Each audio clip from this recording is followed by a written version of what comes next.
I'm Mr. MegaManFan, and this week we're checking out Galagon on the Retro Hunting Adventures, so stay tuned.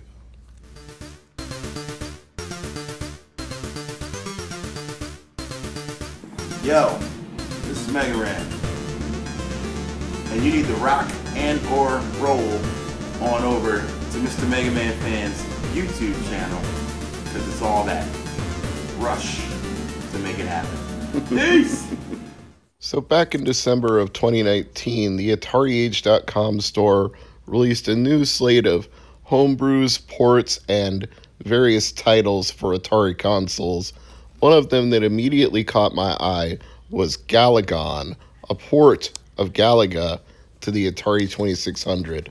The demo video looked especially impressive, taking the full technical limitations of the 2600 and pushing them to a very realistic looking, playing, and sounding version of Galaga. So I had to pick up a complete in-box copy for myself, and I'm unboxing it for the first time for all of you, followed shortly thereafter by gameplay on my Atari 7800. I won't be able to do a direct capture as I do with PC Engine games, but if I had a ROM, I certainly could in the future, so maybe I'll ask the developer if I can get a ROM since I already own a physical copy, or if I can just dump it somehow. Either way, it's nice that the flap comes open real easy on this one. I always hate it when I crease the flap opening up a brand new box, but no such misfortune here. And we've got more than just a manual inside. So first, let's take a look at this very beautiful artwork for this Galagon cartridge. They can't call it Galaga for trademark reasons, but we all know that it's a port of Galaga. That's what it's intended to be. So we've also got this beautiful full color manual here. Very nice looking. Shows you all the features of Galaga you would know, along with how it works on a 2600, changing the modes with the console switches and such. Even some tips and tricks in the back. Credit where it's due to John W. Champeau, Nathan Strum, Ross Keenum, Dave Dries, James O'Brien, Steve Ramirez, and Glenn, aka Gray Defender. They're the ones who made this possible. And as a nice little bonus here, a full color fold out Galagon poster. When they say complete in box, they really do mean it at Atari Age. They do not half-ass this presentation in any way, so kudos to Champ Games and to Atari Age. But without further ado, let's put the game in my 7800. I'll apologize in advance for any rolling bars that you see on the screen. That's the different video refresh rates of the camera and the TV.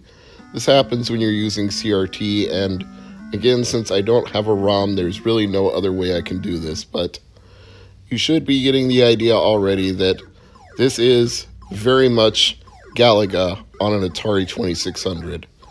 Now, the sprites are obviously not perfect, but I wouldn't expect them to be.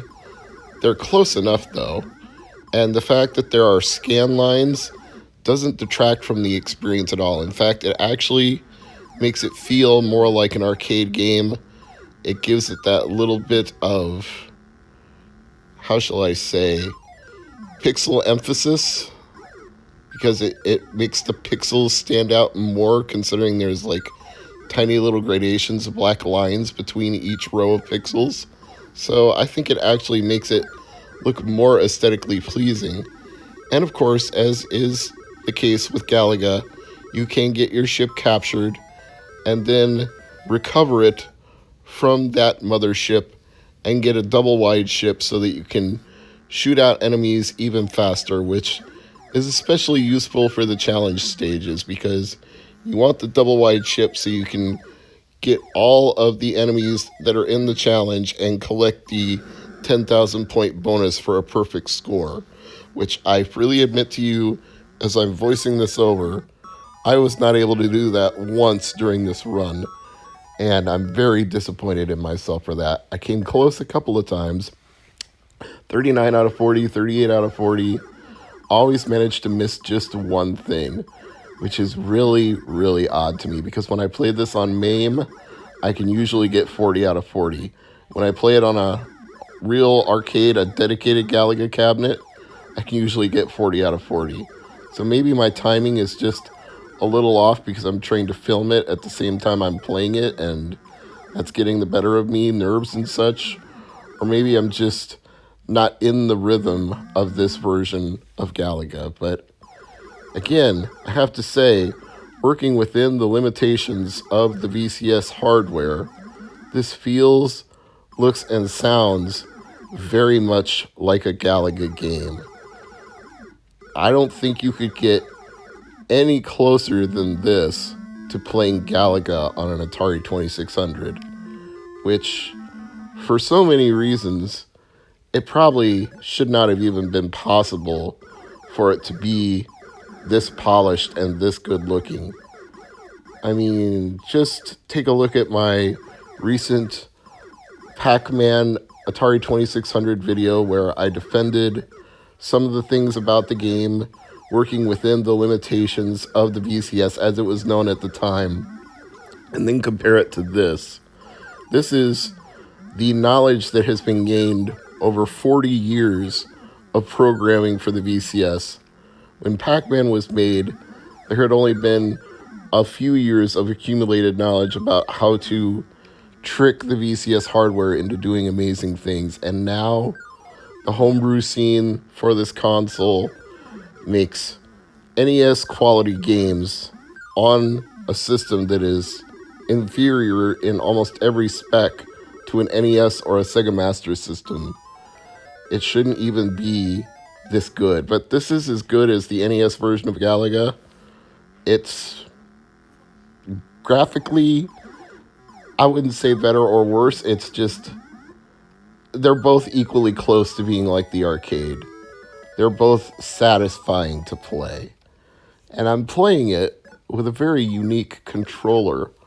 One of my friends from Atari Age was good at modifying NES controllers to be 2-button Atari 7800 controllers. He'd put a 9-pin adapter on there and wire it up correctly. So I'm actually using an NES controller to play this Atari 2600 game. Now, obviously, if it was a 7800 game, both buttons would function. But for this case, for a 2600 game, they're both the fire button. It doesn't really matter. A and B do the same thing. So it's just nice that it actually functions like a 7800 Pro controller when I'm playing an Atari 7800 game. And that is an Atari 7800 game that actually uses both buttons. But I digress. You can see I just died there, but another nice thing that's similar to the arcade version is that it actually shows you your ratio of hits and misses, the results screen, just as it would on the actual arcade, and it has a high score table as well. Now, unfortunately, there's no battery save inside this cartridge. Not saying that I expected there to be, but all the same, it just goes to show, I mean, you could, it would raise the cost of the game, and that would not be practical, but you could have it save the scores. Maybe it's compatible with that old high score cartridge. I didn't actually read in the manual whether it said it was or not, but I don't have the high score cart anyway, so I'm not sure it would make any difference. There's a nice little bonus inside here that it actually lets you play the challenge stages as its own game, and it actually has its own high score table for the challenge mode, which also makes me kind of sad that it doesn't retain the scores from when you turn the power off. You just gotta write them down yourself. Or I suppose if you had a ROM and you were playing this in an emulator, you could use save states and that would record your high score because you could just go back to your previous save. But as I mentioned, I'm not going to get a perfect round in this challenge mode. And when you don't, you lose a life. So the challenge mode punishes you for not achieving the excellence that I am normally accustomed to. And I'm actually much better at the first few waves of the challenge mode, but when it gets to like the fourth wave, then I'm really up shit's creek without a paddle. I'm not good at it beyond that point. But I should have done better than I did. However, I'm overall highly impressed with the effort that went into Galagon. The different enemy types, the patterns of their waves, the sound effects as the enemy waves undulate and move back and forth, that familiar Galaga,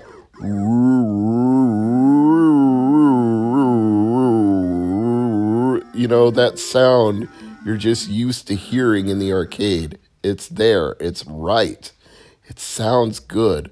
The starry background, it shimmers as your ship travels through space. It's a technical masterpiece. I'm gushing, but I'm a fan of Galaga from since I was a little kid, and I've played so many different versions of it, and I honestly never expected that an Atari 2600 version of Galaga would be this good, but Galagon not only achieves, it overachieves, and it shows what an Atari 2600, an Atari VCS is capable of with a skilled programmer and enough RAM to work with, more than 4K. You can do a lot of amazing things. I'm Mr. MegaManFan. I hope you've enjoyed this look at Galagon. It's available at AtariAge.com.